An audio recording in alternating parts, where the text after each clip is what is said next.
Hello, welcome to another episode of the Rippling Pages podcast. With National Poetry Day recently passing in the UK, we're making this Poetry Month on the Rippling Pages. That means we've got not one, but two episodes this month focusing on some recently released poetry. And what a way to start. We're joined by Baron Wormser, a previous Guggenheim and National Endowment for the Arts Fellow. Baron is a truly benevolent and guiding force in English-speaking poetry. There are two books of Baron's that we're here discussing. One is an account of the life lived off the grid, and the other is his 11th collection of poetry. In Baron's work, there's always a sense of finding the transcendent, and even in life's simple tasks, or language's more simple usage, there is a sense that it's always worth it and that it's always interesting. Elsewhere, Baron was once a poet laureate of Maine. Baron, thank you very much for joining me on the Rippling Pages. You're welcome. It's my pleasure to be here with you today. Just tell us, though, a bit more about you, a bit more about your life, and also you as a poet. The Road Washes Out in Spring is an account of the years that my wife and I and our two kids lived off the grid in the woods, literally in Maine. So that means we lived a half mile from our neighbors. And we lived very simply. Very simply means we had no electric company power. So that means we had all wood heat. We cooked on a wood stove and also a little propane stove. We had kerosene lights and we had an outhouse. So it was very simple, basic living. We lived like that for over 23 years. The book is also an account of how I became a poet. I'd been reading poetry since I was an adolescent, but I started writing poetry seriously when a couple of years after I moved to the woods, around when I was 30. And it had a lot to do with having moved to the woods, particularly, I think, because of the nature of how we live, which was there was a lot of solitude and quiet, silence. And I believe poetry exists in relation to silence. The silence, the life there got me going, writing poetry, and I've kept writing poetry since then. So since then, obviously, then you've had this, fantastic career as a poet, awards and fellowships. Is it harder than, say, or do you think it's harder than, say, somewhere else to find that balance in America as a poet? Was there a kind of a need to move to the land, find the back to the land movement to sort of cultivate that practice? Well, certainly my path was a different path in many ways at the time, because poetry has come to be closely associated with academia. For many, this degree occurred, the Master of Fine Arts in Writing, and so for many, that was sort of their door into poetry. That wasn't my door. My door was on my own. In that sense, I'm an autodidact in terms of just by reading, basically a lot of poetry. I pretty much read poetry every day of my life since I was 15. And so it evolved, I think, naturally, so to speak, in terms of my coming to write poetry. And as I say, it probably happened around 3 or 4 years after we moved to the woods. I started writing. It's a beautiful book, and there's lots of moments where you really sort of see, or as if sort of beauty of the world reveals itself to the world. There's also moments of humor. It's quite funny in times. There's moments of sadness, and it's kind of this life lived in the rural, in rural Maine. And I know you just sort of mentioned how poetry has become, or it's moved into the sort of the academy. But there were parts of this book where I felt like there were times where you were either, I don't want to say commenting on craft or practice, But there seemed to be a real pleasure in some of the tasks that you had to undertake out there that were not poetry or not writing. It's a book about, or it seems like it's a book about the love of those simple tasks that we sort of have to do every day. Yeah, I think you are right. There's a powerful connection between poetry and how we live. The way we lived, we had to pay a lot of attention to simple tasks every day, like filling the lamps, for instance, and cutting the wicks and lighting the lamps, and then of course starting fires, which was sort of endless because it's cold in the winter in Maine. So I'm then tending fires, but also cooking. I mean, pretty much we cook from scratch every day. For many years we didn't have a refrigerator, so we made our food every day. There was a little town. You couldn't go to a restaurant or anything like that. There wasn't a restaurant, so and a poem, of course, is something that you hope is carefully made. For me, the two go together basically in terms of attending to something, being attentive, carefully making something. And a poem can obviously take quite a time to make. So you put it down, you pick it up, you put it down, you pick it up. And so there's a kind of rhythm to it, the way there's a rhythm to a lot of the work that we did. Certainly all the wood cutting I did was literally rhythmic. And it puts your head in a different place because you're just concentrating very much on that piece of wood that's in front of you. It seemed like it was a choice to sort of write quite specifically about the tasks, the jobs that you had to undertake. And very early on, you write about the simplicity of our lives, how physical action A produced result B. It pleased us more than it tired us. Do you feel the same about writing poetry or reading poetry? A great question. Poetry is a very complex art. That's sort of what I've learned by the age of 75, and so it's not simple. However, the engagement with language has a simple quality in the sense that poetry is still always word by word. So a poem is a series of careful word choices, basically. And you can't get ahead of yourself when you write a poem because you're still writing it down one word at a time. I can write prose on the computer. I cannot write poetry on a machine. I can't write it on a computer. I have to do it by hand on a piece of paper, a legal pad, because it's so organic, I suppose is the word for me. So it's not like you can talk about a good poem for a long time because it's complex. There's so much going on in terms of sound, rhythm, connotation, denotation, form, line. There's a great deal going on simultaneously. And it takes time to delve into it. I mean, you mentioned a poet like Frost, and you could talk a long time about a good Frost poem. But the sort of, as I said, word by word of it, that's simple. You led this very rural lifestyle.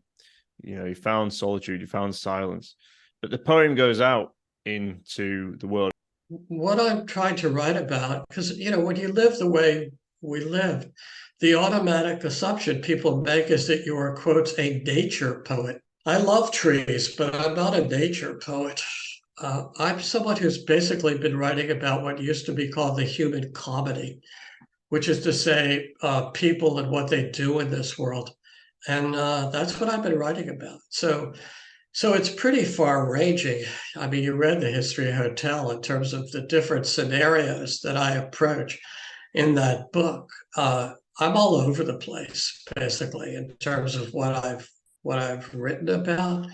That's from reading, and that's from just imagining, basically, and whatever other sources float into my head through news, through movies, through whatever comes in there, through our lives in the woods. I think, as I said, it's the human comedy, which for me is actually tragic comedy. That's pretty much how I look at life in terms of the how to say built-in humor and built-in sadness that goes with being a mortal creature. King Lear gets a couple of references in the History Hotel. Can you tell me, Baron, about the influence of Lear and Shakespeare on your work? It's been a powerful influence on me. I think his obviously his sense of language, his sense of drama, his sense of tragedy, the range of his work, the richness of his work. There's just nothing like it in English. And then there's as you said, Liam, there's specific plays.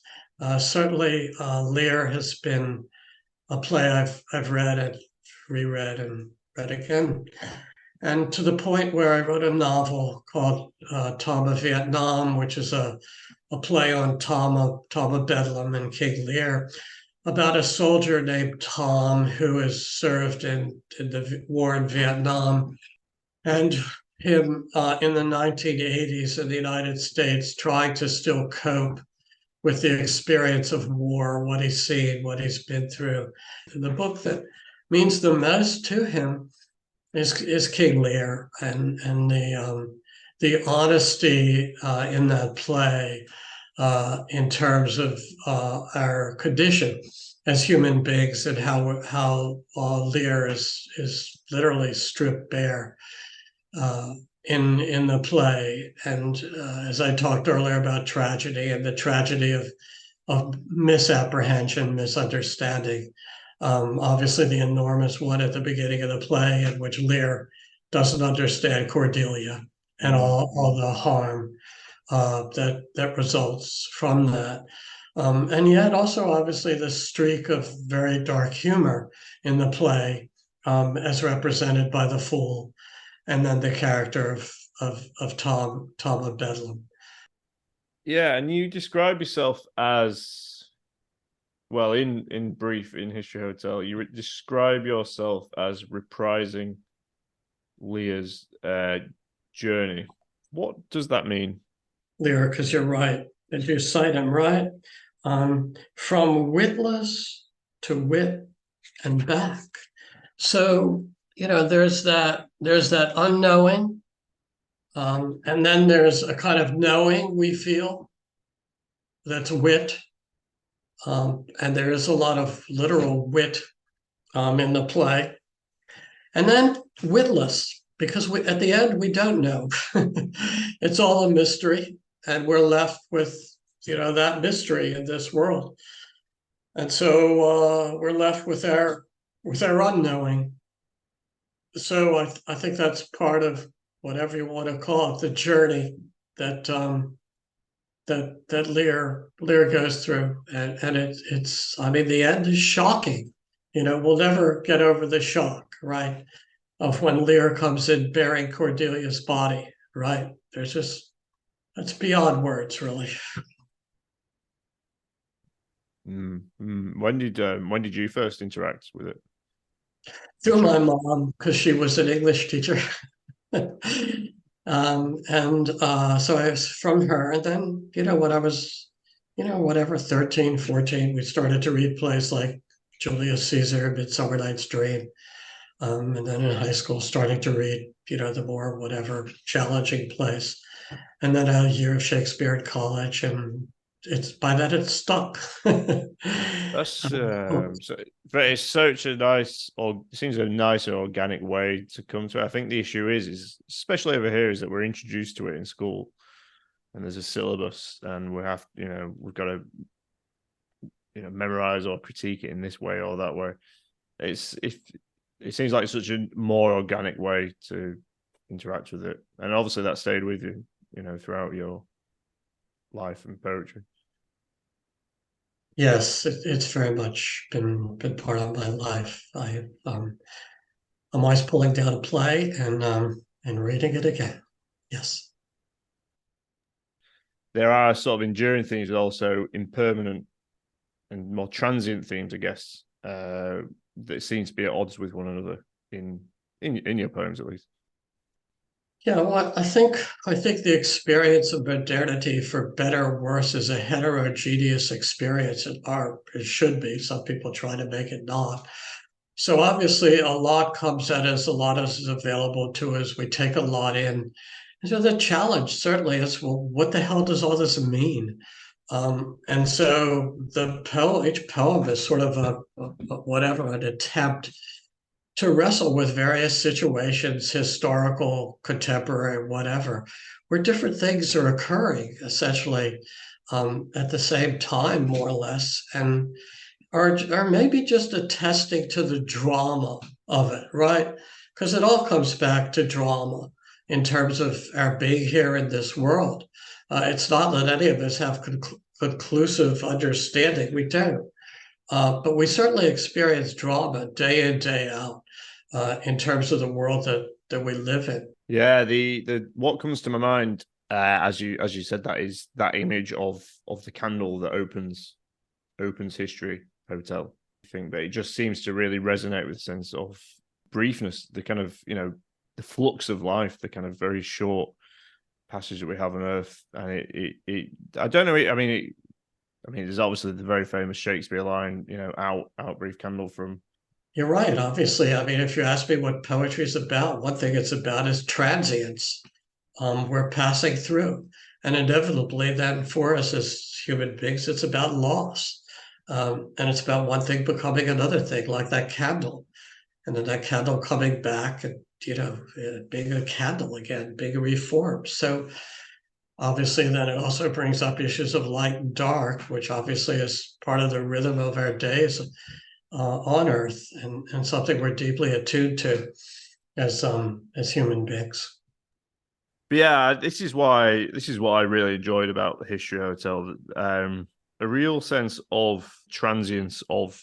It's an enduring theme, isn't it? It's something that goes beyond any kind of movement or categorization of a form or style or whatever. These are questions that have been asked, since the dawn of time, haven't they?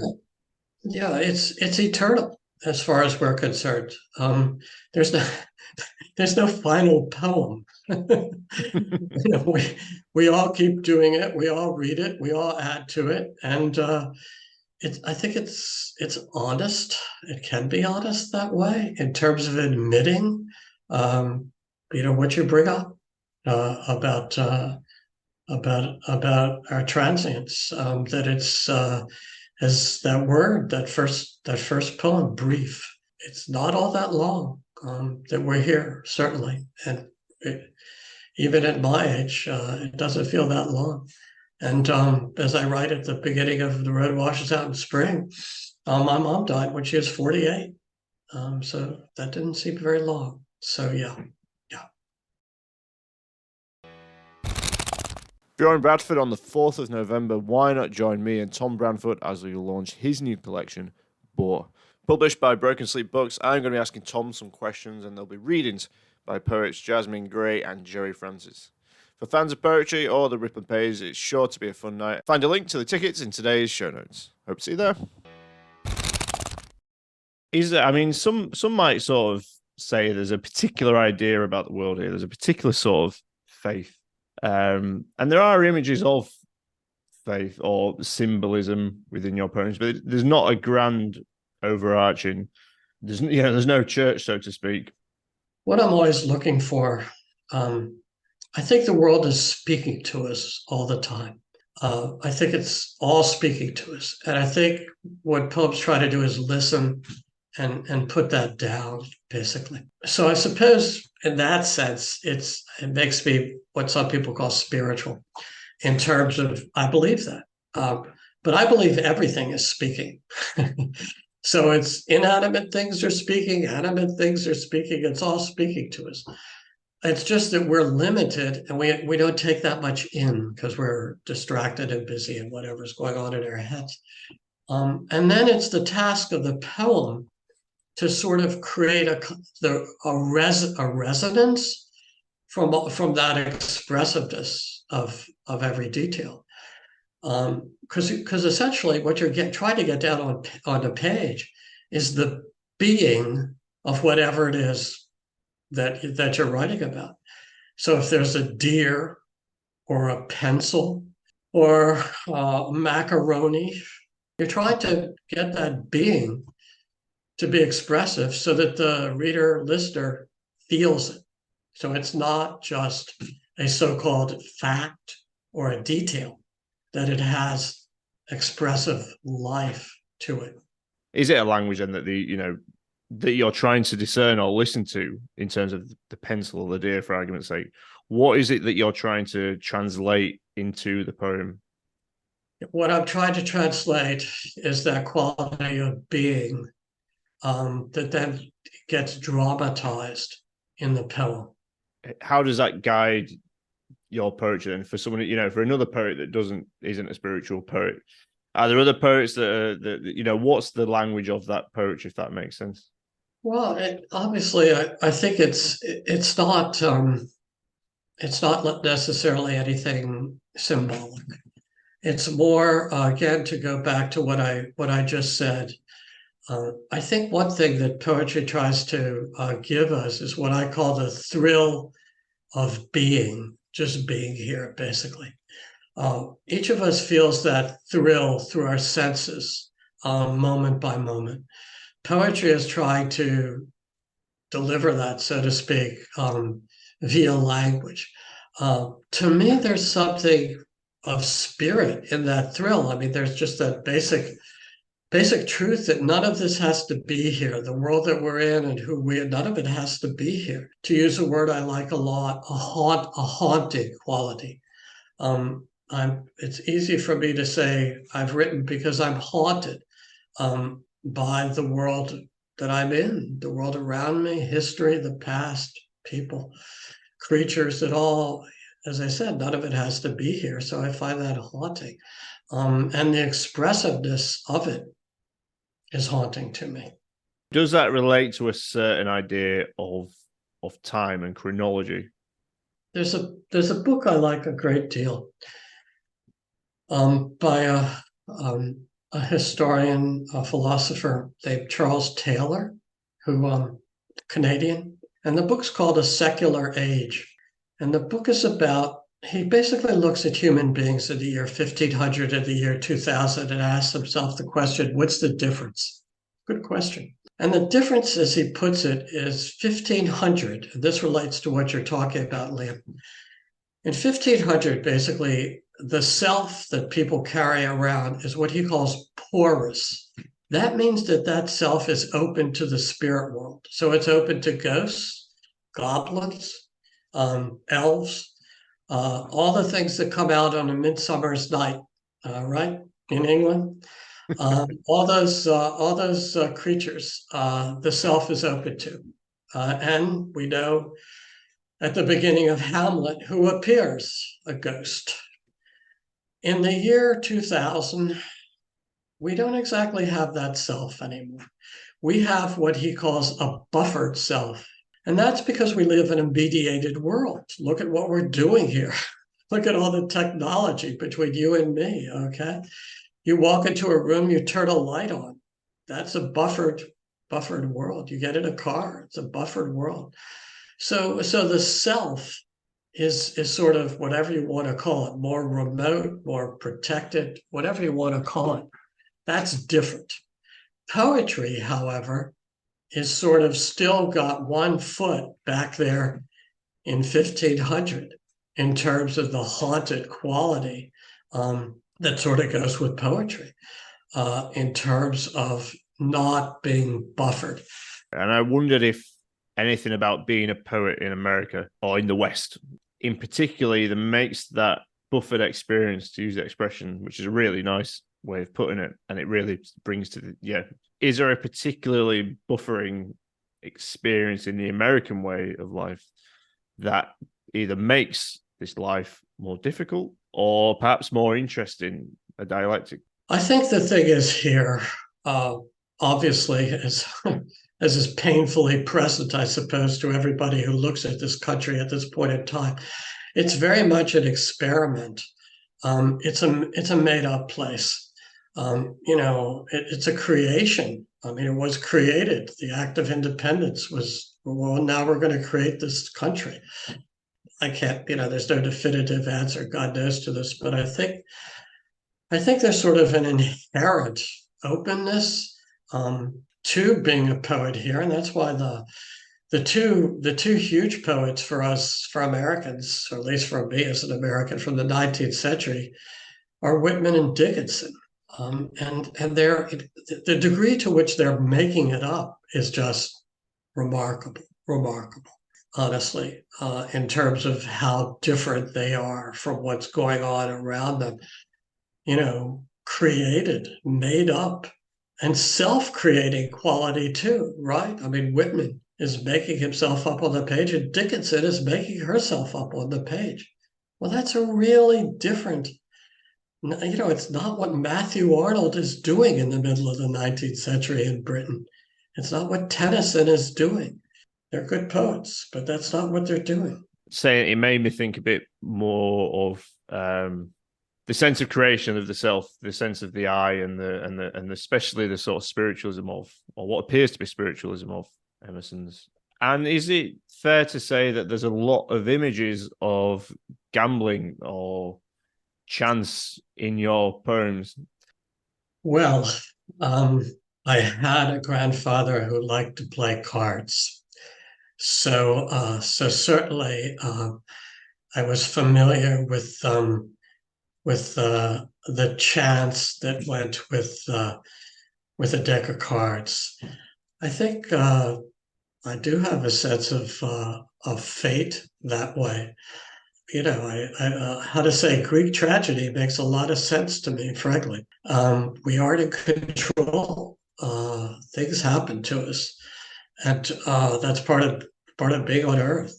And so I think one thing that poetry has done for thousands of years is sort of try to face up to that, experience that, in terms of what we go through. That's so whether we call it all the words we call it coincidence or however our minds work. That's part. And if you write a lot of poems, you become aware of how chancy the whole thing is. Something comes in your head and then you forget it in 5 minutes. Whoops, there goes the poem. It's very. That's my general approach to where I put my keys in my wallet. To be fair, yeah. I mean, is there you spoke a lot about tragedy and fate. Is it seems very much at odds with the sort of a lighter subject such as a game of cards, a game of chance idea. Tragedy it's a technical term, it's a literary term, but it's also a term that's used often in, it's a politicized term. What for you, what is this tragedy? What comes with? Well, I think the main tragedy is we don't know what we're doing here, and we wind up making a lot of trouble because of that, with one another. And so there's just a sort of almost inherent tragedy to life on Earth that way for us. I mean, some poets define it, as just our mortality. I don't define it that way. I think we're just part of everything dies. That's a fact, as Bruce Springsteen once put it, and that's part of being here. I don't see that as tragic per se. I see that just that's part of the cycle of being here on Earth. But certainly to me, what we do to one another, certainly for me, has a tragic dimension. Yeah. Yeah, and I mean, I'm thinking back to the opening, the preface of the new edition of The Road Washes Out in spring, and I don't want to spoil this for anyone actually, so I hope. I mean, it's only in the first few pages, but I think readers should pick this up, and you start the preface with speaking about the death of your mother, and you finish, ultimately by talking about what might happen when people die, when we do die, and the sense of what the feelings that come with it. You call it the intimations that you've had. It's very, very beautiful idea.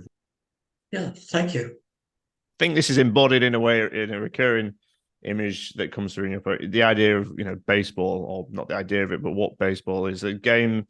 But it's a game where people are very. It's a very superstitious game, and it's about luck. It's about streaks, and you do baseball it's in your poems quite a lot. I grew up with baseball. The professional team came to Baltimore in 1954. I was 6 years old. My grandfather lived near the stadium, so my father took me to games at the stadium. We visited my grandfather, then went to a game. I almost think I learned to read because I wanted to read the box scores of the statistics. Allegiances one forms as a child with a certain team have a way of staying with a person through life. It's my hometown; they're my hometown team. But you're right. Obviously, in sport, there is a ball. The ball is struck. Where is the ball going to go? Is the ball going to be caught? Is the ball not going to be caught? So there's this element of chance that I think delights us as human beings, because we get to see in a relatively limited, modest way all kinds of issues about fate and chance acted out. Also, obviously, drama in terms of there's the pitcher, there's the batter. There's an inherent drama between those two. One's trying to hit the ball, the other's trying to get the other guy out. What is going to happen?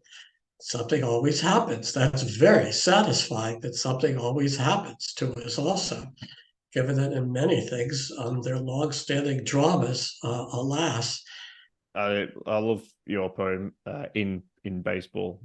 Yeah, well, as when we're speaking, Baron, the Orioles are 2 games down, so let's fingers crossed from me that they will. Let's see if they can turn it around.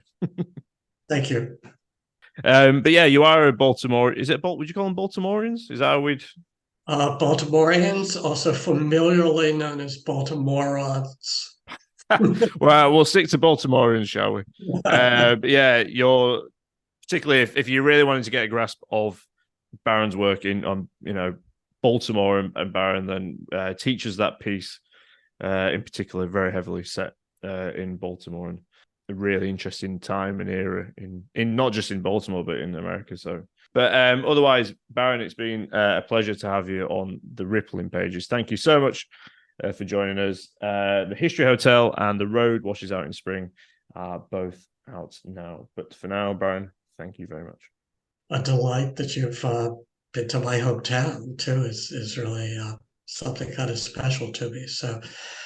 So yeah, it's just a big thanks to you, Liam. Thanks once again to Baron for joining me on today's episode, and of course, my biggest thanks to you for listening as well. Join me next time, and I'm going to be joined by Charlotte Eichler.